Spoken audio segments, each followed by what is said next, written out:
நாம இப்ப இந்த வீடியோல எதை பத்தி பார்க்க போறோம் அப்படின்னா நம்முடைய சேயோன் ஐஏஎஸ் அகாடமி சார்பாக சேயோன் நடப்பு 365 அப்படின்னு சொல்லக்கூடிய ஒரு கரண்ட் அஃபேர்ஸ் சீரிஸ் வந்து பார்த்துட்டு இருக்கோம்.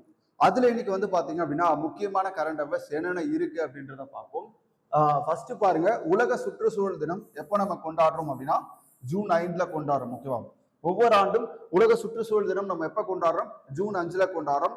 இந்த ஆண்டுக்கான உலக சுற்றுச்சூழல் தினத்தினுடைய கருப்பொருள் என்ன அப்படின்னு கேட்டாங்கன்னா பசுமையான உலகம், பாதுகாப்பான எதிர்காலம்.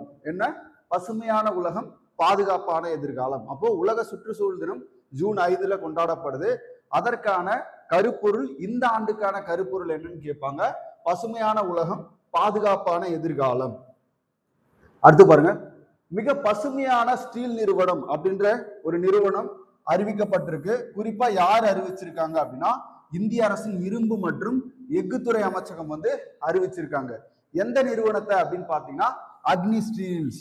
அக்னி ஸ்டீல் நிறுவனத்தை மிக குறைந்த CO2 கார்பன் உமிழ்வுடன் TMT கம்பிகள் தயாரிப்பதற்காக இந்தியாவின் மிக பசுமையான ஸ்டீல் நிறுவனமாக அங்கீகரித்து அதற்கு 5 ஸ்டார் மதிப்பீடு கொடுக்கப்பட்டிருக்கு. அப்ப இது கேட்பாங்க. ரொம்ப ரொம்ப முக்கியமான கரண்ட் அஃபேர்ஸ். நம்ம எடுத்திருக்கிறது எல்லாமே இன்னைக்கு நியூஸ் பேப்பர்ல என்னென்ன முக்கியமா இருக்கோ அதான் எடுத்திருக்கோம். அப்போ மிக பசுமையான ஸ்டீல் நிறுவனமாக சமீபத்தில் அறிவிக்கப்பட்ட பொதுத்துறை நிறுவனம் எதுன்னு கேட்பாங்க. அக்னி ஸ்டீல் வந்து அறிவிக்கப்பட்டிருக்கு. யார் அறிவிச்சிருக்கா அப்படின்னா இந்திய அரசினுடைய இரும்பு மற்றும் எஃகுத்துறை அமைச்சகம் அறிவிச்சிருக்காங்க. அது அறிவிச்சதோட மட்டும் இல்லாம அதுக்கு 5 ஸ்டார் ரேட்டிங் வந்து பாத்தீங்கன்னா கொடுத்திருக்காங்க. காரணம் வந்து CO2 கார்பன் டை ஆக்சைடு குறைவாக என்ன பண்ணுது? உமிழுது. பார்மா வர்த்தக இலக்கு 2047. நம்ம 2047 பொறுத்த வரைக்கும் வளர்ந்த பாரதம் அப்படின்ற ஒரு இலக்கு வந்து பாத்தீங்கன்னா நம்ம வச்சிருக்கோம். குறிப்பா வந்து பாத்தீங்க அப்படின்னா விக்ஷித் பாரத் இலக்கு எப்போ அப்படின்னா 2047 நம்ம வந்து பாத்தீங்கன்னா ஒரு வல்லரசு நாடாக மாற வாய்ப்பு இருக்கு. அதனால அந்த இலக்கை நம்ம வச்சிருக்கோம். அதே இலக்கை தொடர்ந்து பார்மா வர்த்தக இலக்கு 2047 வந்து பாத்தீங்கன்னா வச்சிருக்காங்க. யார் அப்படின்னு பாத்தீங்கன்னா இந்திய மருந்து கட்டுப்பாட்டு ஜெனரல் ராஜீவ் சிங் ரகுவன்ஷி 2047க்குள் இந்தியா உலகளாவிய மருந்து வர்த்தகத்தை 450 பில்லியன் டாலராக உயர்த்த இலக்கு நிர்ணயிச்சிருக்கு. எவ்வளவு டாலர்? 450 பில்லியன் டாலர் இலக்கு வந்து நிர்ணயிச்சிருக்காங்க.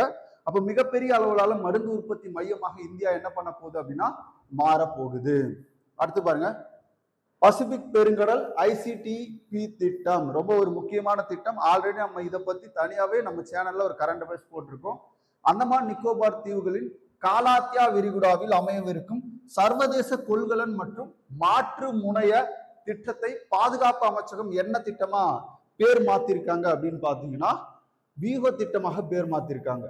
ஸ்டாட்டிஸ்டிக்ஸ் ப்ராஜெக்ட் அப்படின்னு சொல்லிட்டு இதுக்கு பெயர் மாற்றம் செய்யப்பட இருக்கு. கிட்டத்தட்ட ஒரு 60,000 கோடிக்கு மேல இதுல என்ன பண்ண போறாங்க அப்படின்னா இன்வெஸ்ட் பண்ண போறாங்க. அந்த அளவுக்கு ஒரு முக்கியமான திட்டம். பசிபிக் பெருங்கடல்ல குறிப்பா ICTP இந்த திட்டம் அப்படின்றதோட சேர்ந்து நம்முடைய இந்திய பெருங்கடல்ல, ஓகேவா, இப்போ பசிபிக் பெருங்கடலும் அதே மாதிரி வந்து பாத்தீங்கன்னா நம்ம இந்திய பெருங்கடல் இதுல வரக்கூடிய கப்பல்களுக்கு வந்து பாத்தீங்க அப்படின்னா ஒரு சர்வதேச கொள்கலன் மற்றும் மாற்று முனையம் அமைக்கணும் அப்படின்றதுக்காக தான் அந்தமான்ல இந்த திட்டத்தை கொண்டு வராங்க. குறிப்பா நமக்கு என்ன பிரச்சனை இருக்கு அப்படின்னு பாத்தீங்கன்னா பெரிய கப்பல்கள் வந்து கையாளக்கூடிய அல்லது துறைமுகத்தை நெருங்கக்கூடிய அளவுல நம்முடைய அந்த துறைமுகங்கள் வந்து வலுப்படுத்தப்படாம இருந்துச்சு. அப்ப கப்பலை பழுது பார்க்க வேண்டும் அப்படின்னா கூட நம்ம என்ன பண்றதா இருக்கு, கொழும்பு அதே மாதிரி வந்து பாத்தீங்க அப்படின்னா சாபர் துறைமுகம் இந்த மாதிரி நம்ம ஒப்பந்தத்துக்கு எடுத்து செயல்பட வேண்டிய கூடிய நிலை இருந்துச்சு.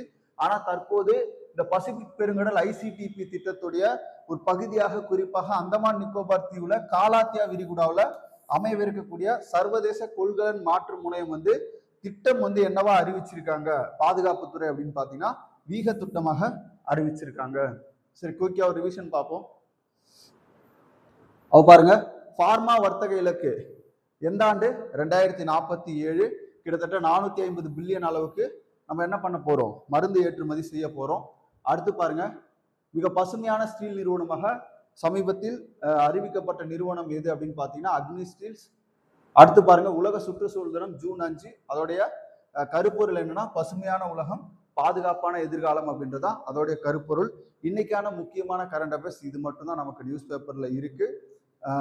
நம்ம டெய்லி கரண்ட் அஃபேர்ஸ் பார்க்கலாம். நம்முடைய சேனல் வந்து சப்ஸ்கிரைப் பண்ணி வச்சுக்கோங்க. அப்போ தான் உங்களுக்கு நம்ம கொடுக்கக்கூடிய கரண்ட் அஃபேர்ஸ், அதே மாதிரி நம்ம கொடுக்கக்கூடிய லெசன்ஸு, ப்ளஸ் வந்து பார்த்தீங்க அப்படின்னா ஃப்ரீ டெஸ்ட்டு, நம்ம பாலிட்டிக்கு ஃப்ரீ டெஸ்ட்டு கொடுத்துருக்கோம், யூனிட் 6க்கு ஃப்ரீ டெஸ்ட்டு கொடுத்துருக்கோம். அதே மாதிரி மேக்ஸுக்கு இப்போ ஃப்ரீ டெஸ்ட் போயிட்டுருக்கு, கணிதவியல் அப்படின்னு சொல்லிட்டு. நம்முடைய அகாடமியில் அதிகாரவியல் அப்படின்னு சொல்லக்கூடிய ஒரு டெஸ்ட் பேட்சும் போகுது. நீங்கள் நம்ம சேனலை ஃபாலோ பண்ணிங்கன்னா நிறைய தகவல் வந்து உங்களுக்கு கண்டிப்பாக கிடைக்கும்.